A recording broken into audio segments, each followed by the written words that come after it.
This channel does not promote any violent, harmful, or illegal activities. All content provided by this channel is meant for an educational purpose only.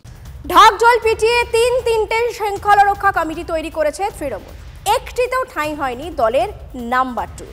Committee গড়ার পেছনেও কি হাত ছিল না অভিষেক বন্দ্যোপাধ্যায়ের? প্রশ্ন উঠছে অভিষেকের মন্তব্য ঘিরেই। গতকাল অভিষেক সাফ বলেছেন কমিটির সদস্যদের যোগ্যতা প্রমাণ করতে হবে। শৃঙ্খলা রক্ষা কমিটির প্রবীণ অভিজ্ঞ সদস্যদের যোগ্যতা নিয়ে কি সন্দিহান অভিষেক? আমি পারবো রাস্তায় থাকতে 2.5 মাস, আমার 70 বছর বয়স হলে? আমার কর্মক্ষমতা আজ যা 56 একটু হলেও তো কমবে। কিসের বয়স? মানুষের মনের কি কোনো বয়স আছে? মানুষের মনের কোনো বয়স নেই। যতদিন বাঁচবেন রয়্যাল বেঙ্গল টাইগারের মতো লড়াই করবেন। বারবার নবীন মুখের পক্ষে সওয়াল করেছেন অভিষেক বন্দ্যোপাধ্যায়। ঠিক উল্টো অবস্থানে তৃণমূল নেত্রী। তৃণমূলের জাতীয় কর্মসমিতির বৈঠকের পর দেখা গেল প্রবীণদের পাল্লাই ভারী। তাই কি শৃঙ্খলা রক্ষা কমিটির সদস্যদের নিয়ে অসন্তুষ্ট অভিষেক বন্দ্যোপাধ্যায়? দল যদি মনে করেছে, দল শৃঙ্খলা রক্ষা কমিটি তৈরি করেছে, পার্লামেন্টের একটা আলাদা কমিটি তৈরি করেছে, পরিষদীয় দলে বিধানসভার জন্য একটা আলাদা কমিটি তৈরি করেছে, যাদের যোগ্য মনে করেছে তাদের জায়গা দিয়েছে। তারা কতটা যোগ্য, কতটা দক্ষ আগামী দিনে তাদেরকে প্রমাণ করতে হবে। কতটা যোগ্য, কতটা দক্ষ প্রমাণ করতে হবে কাদের? তৃণমূলের সংসদ বিষয়ক শৃঙ্খলা রক্ষা কমিটিতে রয়েছেন সুদীপ বন্দ্যোপাধ্যায়, ডেরেক ওব্রায়েন, কাকলি ঘোষ দস্তিদার, কল্যাণ বন্দ্যোপাধ্যায়, নাদিমুল হক। বিধানসভা বিষয়ক শৃঙ্খলা রক্ষা কমিটিতে রয়েছেন দেবাশিস কুমার, নির্মল ঘোষ, শোভনদেব চট্টোপাধ্যায়, অরূপ বিশ্বাস, ফিরহাদ হাকিম, চন্দ্রিমা ভট্টাচার্য। দল বিষয়ক শৃঙ্খলা রক্ষা কমিটিতে রয়েছেন সুব্রত বক্সী, অরূপ বিশ্বাস, ফিরহাদ হাকিম, সুজিত বসু, চন্দ্রিমা ভট্টাচার্য। এই কমিটি ইতিমধ্যেই শোকজ নোটিশ ধরিয়েছে ভরতপুরের বিতর্কিত তৃণমূল বিধায়ক হুমায়ুন কবিরকে, যিনি অভিষেক বন্দ্যোপাধ্যায়কে ডেপুটি চিফ মিনিস্টার এবং ফুল টাইম পুলিশ মন্ত্রী হিসেবে দেখতে চেয়েছিলেন। সেই বিষয় নিয়ে যদিও অভিষেক শব্দ খরচ করতে চাননি। বলা ঠিক নয়, এগুলো যেই বলে থাকুক, দলে আলোচনা করা উচিত। এই নিয়ে আমি কোনো মন্তব্য করতে চাই না। সেই অভিষেকই শৃঙ্খলা রক্ষা কমিটি নিয়ে শব্দ খরচ করেছেন।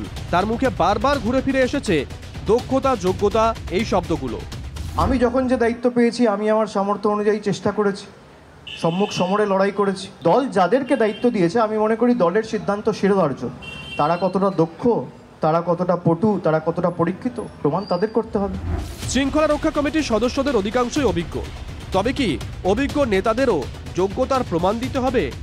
ঘুরিয়ে দলের সিদ্ধান্ত নিয়ে প্রশ্ন তুলে রাখলেন অভিষেক বন্দ্যোপাধ্যায়।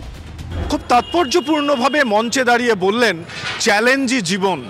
চ্যালেঞ্জ নিচ্ছেন অভিষেক বন্দ্যোপাধ্যায়। দায়িত্বকে আমি ভয় পাই, আর চ্যালেঞ্জ আমি পছন্দ করি। জীবনে চ্যালেঞ্জ আসা ভালো।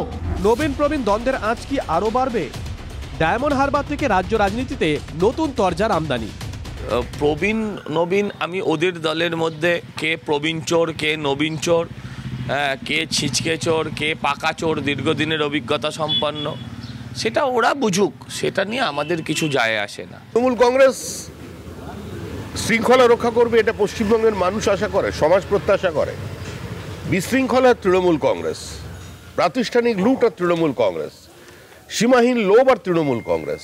কার্যত ওল্ড ব্রিগেডকে চ্যালেঞ্জ ছুড়ে দিলেন নবীন নেতা অভিষেক বন্দ্যোপাধ্যায়। নিঃসন্দেহে তাৎপর্যপূর্ণ। দল এবং তার বৃহত্তর অর্থে সামগ্রিকভাবে চ্যালেঞ্জকে গ্রহণ করে পাল্টা চ্যালেঞ্জ ছুড়ে দিচ্ছেন অভিষেক। ক্যামেরায় অমিতের সঙ্গে সৌরভ গুহ, TV9 বাংলা, ডায়মন্ড হারবার। আচ্ছা, 21শে জুলাইয়ে সেই ঘোষণার কথা আপনাদের মনে আছে? অভিষেক বলেছিলেন 3 মাসের মধ্যে রদবদল, যারা ফেল করেছেন তাদের শাস্তি হবে, পদ যাবে। 3-এর জায়গায় 4 মাস পার, রদবদল এখনো হয়নি। কিন্তু কেন?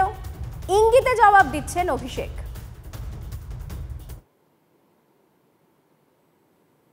আমি এই যে 1-1.5 মাস কোনো রাজনৈতিক কর্মসূচিতে আপনারা আমাকে দেখেননি, তার কারণ পর্যালোচনার কাজে আমি ব্যস্ত ছিলাম।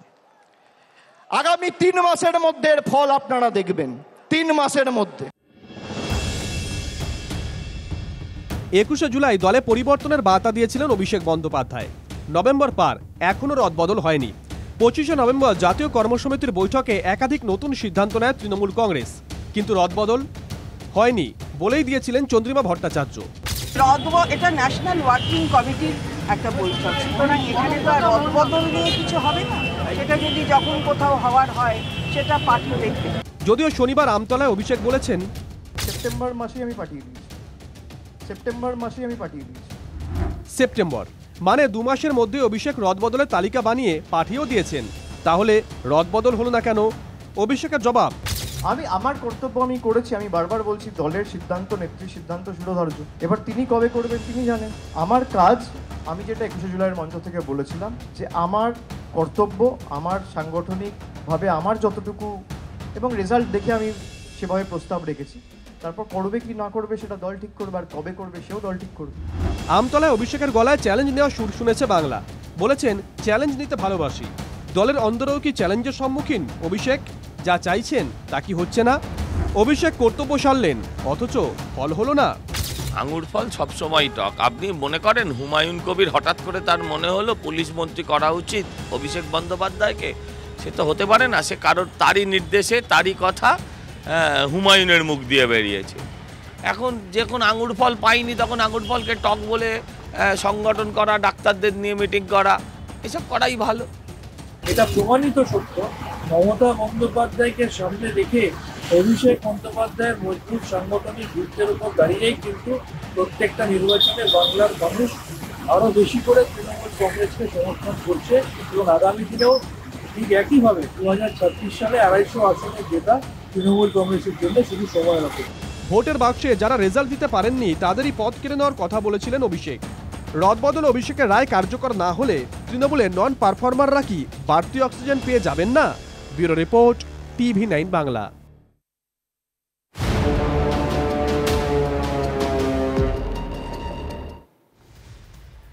আবাসের নাম তুলতে কাটমানি, ফেরত চাওয়ায় পিটিয়ে খুনের অভিযোগ। মুর্শিদাবাদের রঘুনাথগঞ্জে তৃণমূল নেতার বিরুদ্ধে গুরুতর অভিযোগ। গ্রেফতার অভিযুক্ত তৃণমূল নেতা। কড়া শাস্তির দাবিতে টায়ার জ্বালিয়ে বিক্ষোভ দেখায় বাম ও কংগ্রেস। আবাসে নাম তুলতে তৃণমূল নেতাকে কাটমানি, নাম ওঠেনি বলে টাকা ফেরত চাওয়ায় পিটিয়ে খুন। মাত্র 5,000 টাকার জন্য এত বড় ঘটনা। চাঞ্চল্যকর অভিযোগে সরগরম মুর্শিদাবাদের রঘুনাথগঞ্জ। তপ্ত রাজনীতি। আবাস যোজনায় রাজ্য জুড়ে কেলেঙ্কারির ছায়া, যা রুখতে করা বার্তা দিয়েছেন মুখ্যমন্ত্রী।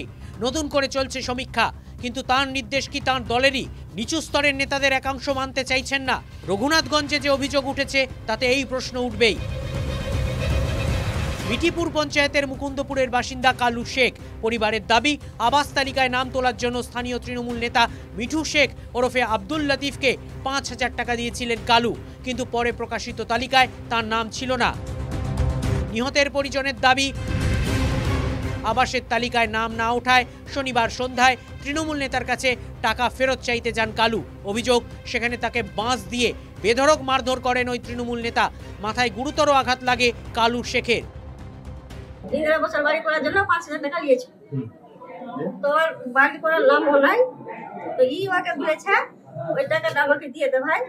এখন যখন আমার বাড়ি করার নাম নাই, আমাকে টাকাটা দিয়ে দিতে হবে। তখন ইয়াকে ওইখান থেকে ডেকে নিয়ে যেয়ে অন্য জায়গাতে যেয়ে ওকে মেরেছে। কালু শেখকে প্রথমে জঙ্গিপুর মহকুমা হাসপাতালে ভর্তি করা হয়। অবস্থার অবনতি হয় তাকে স্থানান্তরিত করা হয় NRS-এ। রবিবার সকালে সেখানেই মৃত্যু হয় কালু শেখের। 2-3 বছর আগে ধরেন টাকা নিয়েছে, দিয়ে ওই কালকে টাকাটা চাইতে গেছে ওর কাছে, যে ভাই যখন বাড়ি পেলাম না আমার টাকাটা আমাকে দিয়ে দাও, দিয়ে ওকে বেধারাক্কা মারধর। আমরা চাইছি ওর সাজা হোক, আমরা অন্য কিচ্ছু চাইছি না। মিঠুন শেখ দাপট আছে ওই তৃণমূলের। নিহতের পরিবারের দায়ের করা FIR-এর ভিত্তিতে তৃণমূল নেতা মিঠু শেখ ওরফে আব্দুল লতিফকে গ্রেফতার করেছে রঘুনাথগঞ্জ থানার পুলিশ। শুধুমাত্র যে এই কালু শেখের বাড়িতে টাকা নিয়েছে এমনটা নয়, এলাকায় অনেকের কাছ থেকেই এরকমভাবে তার তোলাবাজির অভিযোগ রয়েছে। যদিও মিঠুর সঙ্গে দলের যোগসূত্র অস্বীকার করেছেন স্থানীয় পঞ্চায়েত সদস্য। যে টাকাটা নিয়েছে, যার কথা বললো, সে কিন্তু সে কি তৃণমূল করে না? ও তো বললো আপনাকে যে ও সব দলই করে। মুর্শিদাবাদ রাজ্যের অন্যতম পিছিয়ে পড়া জেলা। মমতা থেকে অভিষেক বন্দ্যোপাধ্যায় রাজনীতির রং না দেখে সার্বিক উন্নয়নের বার্তা দিয়েছেন বারে বারে, কিন্তু তারপরও তৃণমূল নেতার বিরুদ্ধে কাটমানি খাওয়া, টাকা ফেরত চাওয়ায় পিটিয়ে খুনের অভিযোগ উঠল। শাসক দলের নেতাদের কেউ কেউ কি ক্ষমতার দম্ভে নিজেদের আইনের ঊর্ধ্বে ভাবছেন? প্রশ্নটা সেখানেই। কৌশিক ঘোষ ও সত্যজিৎ মণ্ডলের রিপোর্ট, TV9 বাংলা। কাটমানি নিয়ে একাধিকবার মুখ্যমন্ত্রী কড়া বার্তা দিয়েছেন, কিন্তু তারপরেও রাজ্য জুড়ে আবাস যোজনায় দুর্নীতির ভুরি ভুরি অভিযোগ। রঘুনাথগঞ্জে কাটমানির টাকা ফেরত চাওয়ায় পিটিয়ে খুনের অভিযোগ উঠল তৃণমূল নেতার বিরুদ্ধে। দাপুটে নেতা গ্রেফতার হতেই মুখ খুলছেন গ্রামবাসীরা, জানিয়ে তুঙ্গের রাজনৈতিক দরজা। আমি শুধু তৃণমূল কংগ্রেস কর্মীদের কাছে একটা অনুরোধ করব, লোভ করবেন না কেউ। যদি কেউ অন্যায় করে থাকেন মানুষের কাছে গিয়ে ক্ষমা চেয়ে নিন। যদি কেউ কারো কাছ থেকে কোনো প্রাপ্তি নিয়ে থাকেন তাকে গিয়ে ফেরত দিয়ে দিন। কাটমানি নিয়ে একাধিকবার মুখ্যমন্ত্রীর কড়া বার্তার পরও কখনো কাটমানি না দেওয়ায় আবাসের তালিকা থেকে নাম বাদ, কখনো বিরোধী দল করায় তালিকা থেকে নাম বাদ, কখনো আবার শাসক ঘনিষ্ঠ হওয়ায় পাকা বাড়ি সত্ত্বেও তালিকায় নাম। কোথাও আবাস যোজনার টাকায় হোমস্টে বানিয়ে চুটিয়ে ব্যবসা। রাজ্য জুড়ে আবাস যোজনায় একের পর এক দুর্নীতির অভিযোগ। বেশিরভাগ ক্ষেত্রেই দুর্নীতিতে নাম জড়িয়েছে তৃণমূল নেতাদের। আর এবার মুর্শিদাবাদের রঘুনাথগঞ্জে কাটমানির বলি হলেন এক বঞ্চিত গ্রাহক। অভিযোগ, আবাস যোজনায় নাম তুলতে স্থানীয় তৃণমূল নেতাকে কাটমানি দিয়েছিলেন, কিন্তু তালিকায় নাম না আসায় সেই টাকা ফেরত চাইতে গেলে তৃণমূল নেতার বিরুদ্ধে পিটিয়ে খুনের অভিযোগ। অভিযুক্ত তৃণমূল নেতা গ্রেপ্তার হতেই মুখ খুলছেন একের পর এক গ্রামবাসী। শুধু কালু শেখের কাছেই নয়, তৃণমূল নেতা মিঠু শেখের বিরুদ্ধে আরও বেশ কয়েকজনের কাছ থেকে আবাসের নাম ঢোকানোর নামে টাকা তোলার অভিযোগ উঠছে। আবাসের ঘর পেতে গেলে কি এরকম ভাবে টাকা দিতে? হ্যাঁ, সবার বাড়ি বাড়ি টাকা নিয়ে যায়। কত টাকা করে? 2000, 3000, 4000, 5000 অবধি নিয়ে যায়। 5000 অবধি। মানে ঘরে ইনকোয়ারি করার জন্য নাম, হ্যাঁ, যে মানে যাদের বাড়ি যেভাবে গেছে তাদের কাছে সেইভাবেই টাকা নেওয়া হয়েছে। আমার কাছেও 5000 টাকা নেওয়া হয়েছে। অ্যাকচুয়ালি দালাল হিসাবেই কাজ করে। দালাল হিসেবে কাজ করে তৃণমূলে। হ্যাঁ, 3000, 4000, 5000। হ্যাঁ, মিঠু না, মিঠু সবাই আছে, শুধু মিঠু নেই।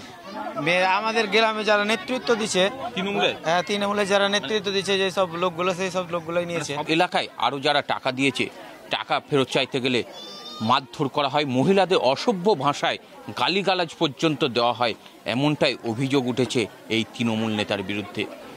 কিভাবে এরা প্রশ্রয় পায়, এর পিছনে কারা রয়েছে? আর এই ঘটনায় কড়া শাস্তির দাবিতে রাস্তায় টায়ার জ্বালিয়ে বিক্ষোভ দেখায় বাম ও কংগ্রেস। এ নিয়ে তৃণমূলকে একযোগে আক্রমণ শানিয়েছেন বিরোধীরা।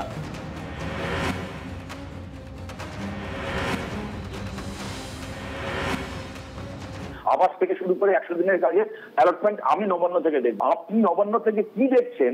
একজন তৃণমূলের লোক অন্য মানুষকে খুন করে ফেলছে, এটাও কি তাহলে নবান্ন থেকে আপনি করাচ্ছেন? যে টাকা উঠছে তার ভাগ আপনার কাছে যাচ্ছে। আমার থেকে কেউ টাকা নেবে বা চাইবে, আমি চাইতে গেলে আমাকে মেরে ফেলবে। এবার আবাস যোজনার টাকা, এটা কোনোভাবেই মানা যাচ্ছে না। এখান থেকেই বোঝা যায় সরকার কেমন ভাবে চলছে, সরকারের আইন শৃঙ্খলা কেমন ভাবে চলছে। এই ধরনের যারা আবাস যোজনার গরিব মানুষ টাকা দিয়েছে, সেই টাকাতেও যে দুর্নীতি বারবার আমরা বলছি, সেখানেও আজকে দেখতে পাওয়া যাচ্ছে তৃণমূল নেতারা টু এই এক্সটেন্ট যাচ্ছে যে তাকে পিটিয়ে খুন করে দিল।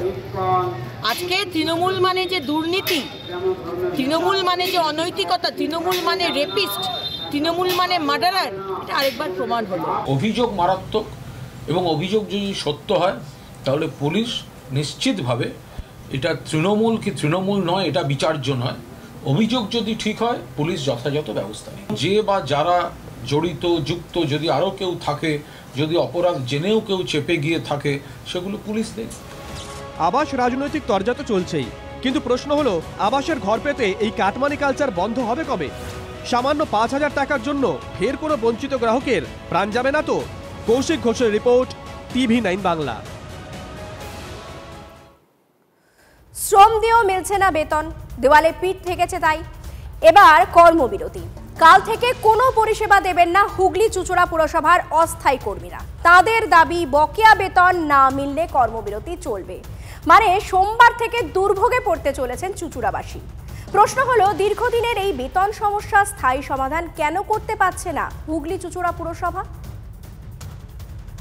কাল থেকে কোন রকম পরিষেবা পৌরসভার পক্ষ থেকে কোন রকম পরিষেবা আপনাদের দিতে পারবো না। মানে সপ্তাহের প্রথম দিন সোমবার চুঁচুড়া শহরের রাস্তার জঞ্জাল সাফাই হবে না।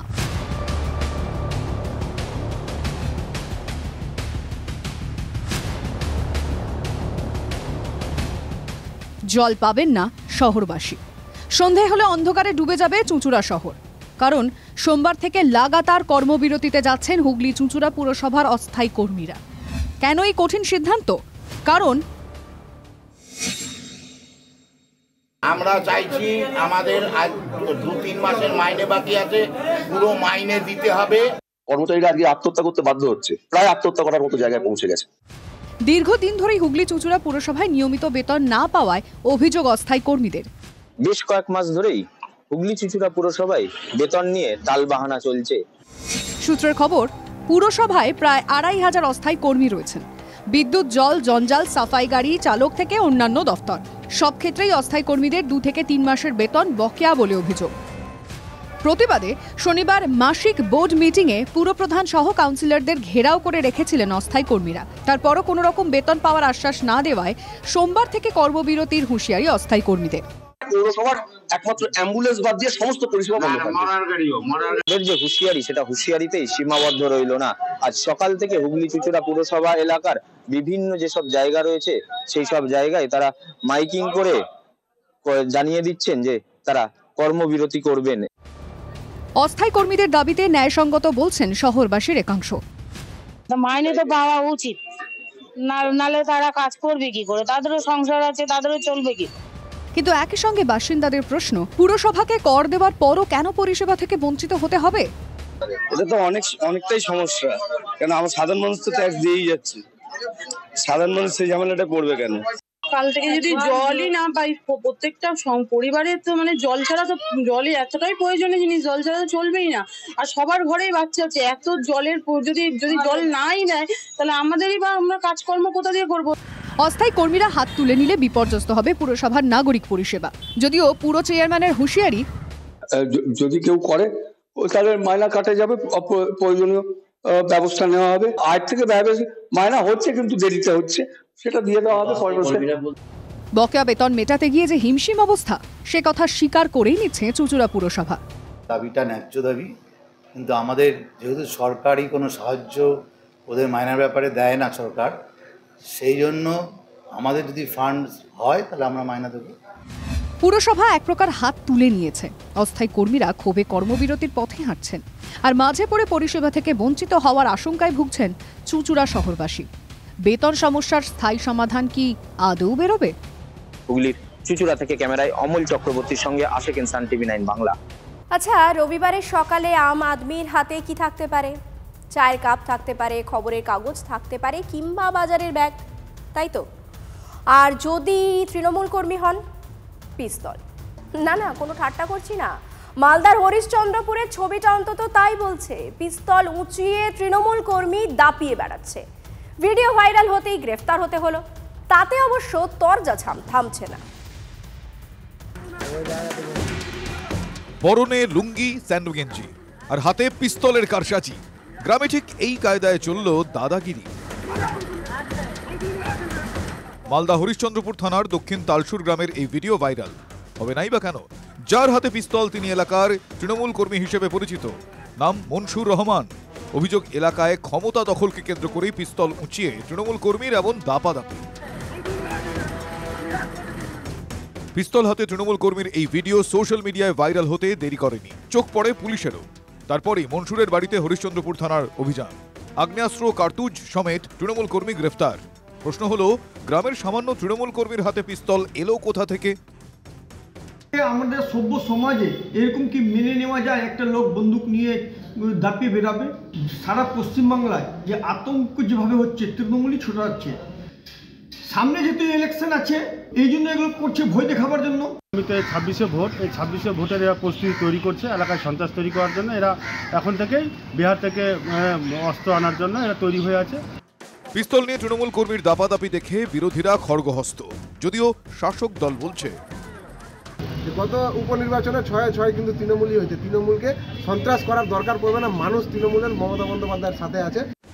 শুধু পিস্তল বিতর্কই নয়, মালদায় আবাস যোজনার ঘর পেতে তৃণমূল নেতাদের বিরুদ্ধে টাকা চাওয়ার অভিযোগ অনেক উঠেছে। সেই নিয়ে এবার বিজেপি নেতার হুঁশিয়ারি। প্রত্যেকটা জায়গায় গরিব মানুষ যারা আবাস যোজনার তালিকায় নামভুক্ত থাকা সত্ত্বেও যারা টাকা চাইছে 10,000 20,000 টাকা করে, তাদেরকে মেরে ঝেঁটিয়ে সেই অঞ্চল থেকে বিদায় করার জন্য ভারতীয় জনতা পার্টি আমরা আর্জি জানাচ্ছি। বিজেপি নেতাদের ধর্মই হচ্ছে মারপিট করা, দাঙ্গা করা, মানুষকে উস্কানি দেওয়া, এইসব হচ্ছে ওদের কর্তব্য। মালদার মানুষ এইসব নেতাদেরকে আগামী দিনে মেরে হাত পা ভাঙবে, তৃণমূল কংগ্রেসকে কিছু করতে হবে না। যত কাণ্ড যেন মালদাতে। শুভতোষ ভট্টাচার্যর রিপোর্ট, TV9 বাংলা।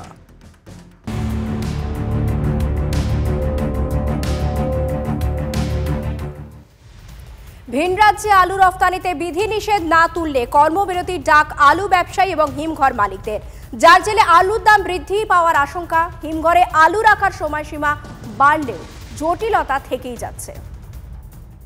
বাড়তে পারে আলুর দাম, ফের টান পড়বে মধ্যবিত্তের পকেটে, আশঙ্কাটা থেকেই যাচ্ছে। কারণ সোমবার থেকে কর্মবিরতির হুঁশিয়ারি দিয়েছে আলু ব্যবসায়ী ও হিমঘর মালিকরা। তাদের দাবি, ভিন রাজ্যে আলু রপ্তানিতে বিধিনিষেধ তুলতে হবে। সম্প্রতি আলু ভিন রাজ্যে রপ্তানি বন্ধের নির্দেশ দিয়েছিলেন মুখ্যমন্ত্রী। সব আলুটা বেরিয়ে গেছে, মাথায় রেখো। আজকে আলুর দাম বাড়ছে, সবটাই যদি আপনারা ছেড়ে দেন শুধু বাইরে বিজনেস করবার জন্য, বর্ডার দিয়ে এগুলো যাচ্ছে, আবার কন্ট্রোল করো। এর আগেও জুলাই মাসে রাজ্যের আলু বাইরে যাবে না, কড়া নির্দেশ জারি করেছিল নবান্ন। সেবারও আলু ব্যবসায়ীদের ডাকা ধর্মঘটের জেরে চড়েছিল আলুর দাম। এই রাজ্যে আলু নিয়ে আমাদের এত রাজনৈতিক তরজা থাকে, হ্যাঁ, এটা নিয়ে কি বলবো। ইতিমধ্যে হিমঘরে মজুত রাখার সময়সীমা 1 মাস বাড়িয়েছে রাজ্য সরকার। সূত্রের দাবি, রাজ্যের হিমঘরগুলোতে মজুত আলুর পরিমাণ 7.5 লক্ষ মেট্রিক টন, যা আগামী 1.5 মাস পর্যন্ত রাজ্যের জন্য যথেষ্ট। রাজ্য 31শে ডিসেম্বর পর্যন্ত সময়সীমা বাড়ালেও বর্ধিত এই সময়ের মধ্যেও আলু হিমঘর থেকে বের করা নিয়ে সংশয় তৈরি হয়েছে। কর্মবিরতি আমরা ডাকতাম না, কিন্তু আমাদেরকে কর্মবিরতি ডাকতে বাধ্য করা হয়েছে। তার কারণ হচ্ছে যে গত বুধবার থেকে হঠাৎ করে বিভিন্ন বর্ডারে এবং ভিন রাজ্যের বর্ডার তৎসহ আন্তঃরাজ্য জেলা, অর্থাৎ আমাদের এক জেলা থেকে অন্য জেলাতে যেতে গেলেও সেখানে গাড়ি আটকে দেওয়া হচ্ছে।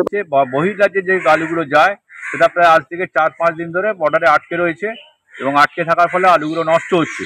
এখন বহির্রাজ্যের কাজ তো আমাদের শুরু হয়ে গেছে। এই বহির্রাজ্যের কাজ শুরু হওয়ার পর যদি না যেতে পারে তাহলে আমাদের ওখানে অর্থনৈতিকভাবে আমরা অনেক লোকসানের সম্মুখীন হব। সোমবার ফের কর্মবিরতির ডাক, পাশাপাশি বৃষ্টিতে ফের আলু চাষে ক্ষতি। জোড়া ফলার জেরে বাজারে যোগান কমবে, যার জেরে বাড়তে পারে আলুর দাম। কর্মবিরতি যদি শুরু হয় তাহলে সেক্ষেত্রে হিমঘরগুলিতে মজুদ থাকা আলু বের হওয়া নিয়ে আরও অনিশ্চয়তা তৈরি হচ্ছে। এই অনিশ্চয়তা নতুন করে তৈরি হবে নাকি রাজ্য সরকার এই কর্মবিরতি যারা ডেকেছেন তাদের সঙ্গে আলোচনায় বসে সমস্যার সমাধানের চেষ্টা করবেন। আর এই টানাটানিতে হেসেলে হাসপাস অবস্থা হতে পারে আমজনতার। এরই মাঝে ভিন রাজ্যে আলু পাচারের ছক বানচাল করল পুলিশ। ঝাড়খণ্ড সীমানায় 510টি ব্যাগ উদ্ধার করেছে বারাবণী থানার পুলিশ। গ্রেপ্তার গাড়ি চালক ও খালাসি। হীরক মুখোপাধ্যায়, সনত মাঝি ও চন্দ্রশেখর চট্টোপাধ্যায়ের রিপোর্ট, TV9 বাংলা।